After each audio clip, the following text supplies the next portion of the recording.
Finally বন্ধুরা, India post অফিসের তরফ থেকে নতুন নোটিফিকেশন চলে এসেছে, যেখানে পোস্টম্যান, মেইল গার্ড এবং এমটিএস পদে নতুন একটা ভ্যাকেন্সি এসেছে।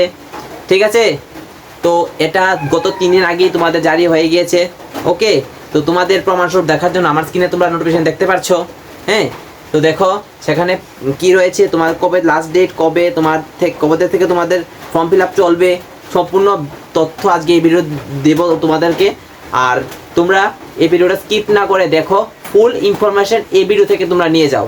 ওকে, তো চলো ভিডিওটা শুরু করি।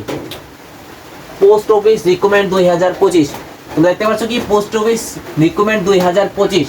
সেখানে অ্যাপ্লাই স্টার্ট কবে থেকে হবে?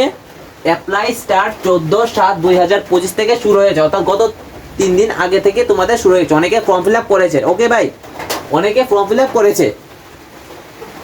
তো দেখো তার লাস্ট ডেট কত তারিখ? 8/8/2025 তারিখ তার লাস্ট ডেট।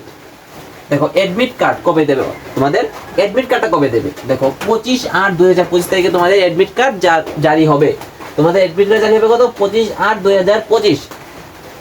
এবং তারপর তোমাদের এক্সামটা হবে, যে তোমার এক্সামটা কবে হবে? এক্সামটা হবে 31/8/2025। ওকে, 31/8/2025। দেখো সেখানে পোস্ট কি রয়েছে? সেখানে পোস্ট রয়েছে পোস্টম্যান, মেইল গার্ড এবং এমটিএস। তো পোস্টম্যান, মেইল গার্ড আমি কেন একসাথে লিখলাম? এটা একটা কারণ আছে তো, না? এটা তো একটা কারণ আছে। পোস্টম্যান, মেইল গার্ড আমি কেন একসাথে রাখলাম?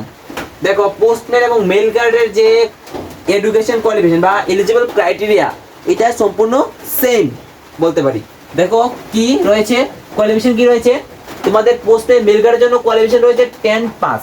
ওকে, দেখো 10 পাস তোমাদের qualification, 10 pass plus 2 wheeler licence. তোমাদের মানে মোটরসাইকেলের লাইসেন্স তোমাদের থাকতে হবে। ওকে, তারপর তোমার কম্পিউটার নলেজ অফ কম্পিউটার, তোমাদের কম্পিউটার জ্ঞান থাকতে হবে। তোমার কম্পিউটার সার্টিফিকেট দরকার নেই, তোমার কম্পিউটার সম্পর্কে তোমার জ্ঞান থাকতে হবে। ঠিক আছে, তারপর কি বললাম? 5 ইয়ার সার্ভিস। তোমার 5 ইয়ার সার্ভিস জিডিএস। ওকে, 5 ইয়ার সার্ভিস, তোমাদের 5 বছর জিডিএস এর অভিজ্ঞতা দরকার। ওকে, তোমাদের কি চাইছে? 5 বছরের জিডিএস এর অভিজ্ঞতা। যারা যারা 5 বছর জিডিএস এর অভিজ্ঞতা আছে, তোমরা অবশ্যই এটার জন্য অ্যাপ্লাই করো। ওকে, তারপর দেখো এমটিএস, লাস্ট হচ্ছে এমটিএস। এমটিএস এর যে এলিজিবল ক্রাইটেরিয়া, সেটার জন্য 10 পাস, তারপর 3 বছর তোমার সার্ভিস জিডিএস। 3 বছর তোমার জিডিএস এ চাকরি করতে হবে, তারপর তোমাকে এমটিএস পদের জন্য তুমি আবেদন করতে পারবে।